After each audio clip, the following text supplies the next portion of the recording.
first, they take into account studies by and large. Meron talagang pagkakaiba pa rin culturally in these countries and whether they're conservative and also or progressive in their policies. Sa Pilipinas, may panukalang ibaba ang minimum age of criminal responsibility. 10 years old ang mukay ni Senador Robin Padilla. That is a valid debate, but I think you're right that it might be a retrogression. If we roll back the age of criminal responsibility, it's a very knee-jerk reaction. That's also only a band-aid solution. Ang magiging tanong ay, ano ba yung kaya pwede natin gawin bilang bansa na hindi sila at all magko-commit ng mga krimen? Ibinigay na halimbawa ang bansang Denmark. Noong 2010, ibinaba nito ang minimum age sa 14 anyos mula sa dating 15 anyos. Pero itinaas ito muli sa 15 anyos matapos lang ang halos 2 taon. When they brought it down to 14, mas tumaas yung likelihood na nag-re-offend or nagko-commit ulit yung child or yung minor ng crime versus doon sa when sa 15. So,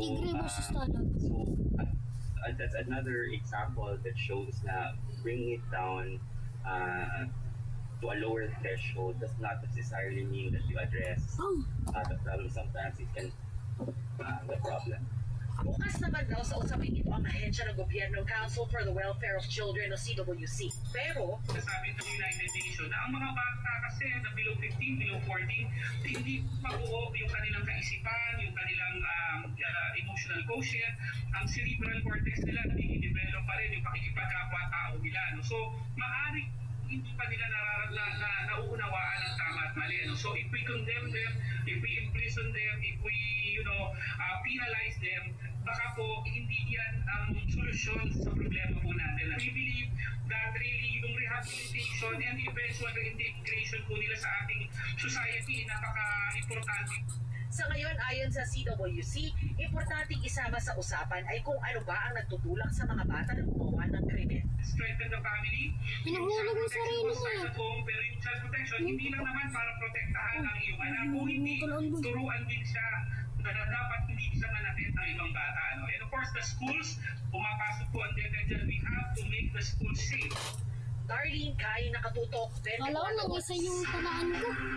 Grabe. Pakinggan naman natin ang boses ng ating mga kapuso online. Hatid po ang opinyon ng mga sumagot sa ating tanong kung dapat bang babaan ang criminal liability sa bansa. May mga pabor sa pag-amyeda ng kasalukuyang Juvenile Justice and Welfare Act. Ang sabi po ng isang nag-comment, kailangan matutunan at harapin ng mga bata ang consequence o yun pong bunga ng kanilang mga ginawa. At kapag kinonsidero kasi ang maling kilos, baka mas lalong mamali ang direksyon ang mga bata. Sa ngayon din po ang ilang netizen na ikulong ang mga menor de edad na gumawa ng krimen, depende po sa bigat ng nagawa nila. Pero kung ikukulong, dapat hiwalay sa mga matatanda para hindi sila madaling mamalita. All versus Bagay na siya rin